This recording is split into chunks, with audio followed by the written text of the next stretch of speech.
मासे welcome to my new mini blog. तो तुम इंट्रो जानी प्रथम आज का काना बनावाली जाऊे। तो अंडा मन को सिझे कि छिलके देमा। छिलके सारापर इन्हें दुई फाल करदेमा।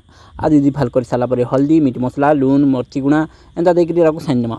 छानी सारापर तवा बसईदेमा। आ तारपर अंडा मन को फाल कर अंडार को इन्हें तड़प बाली छाड़ीदेमा। इरा तड़पी तुड़पा सारापर इतना आम अलगेदेमा। आ से तो तेल देकर भाजीदेमा उल देकर उलटाने उलटा होगलापर इन्हें पात्र घंटा देदेमा। पात्र घंटा के दी सारापर पात्र घंटा जो होगा पानी थोड़ी रखीदेमा। पानीटा रखीदेमा। पानीटा जो फुटीजा से आम से अंडार को फेर आउे देदेमा तड़पी मर बोली।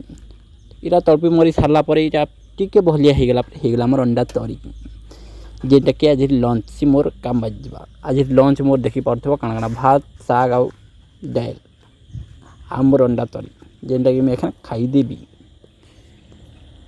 अंडाटा तो नुहे खाऊँ खाइले जना पड़ा टेस्टा भल अच्छे कि मोर ब्लॉग एंड टाटा।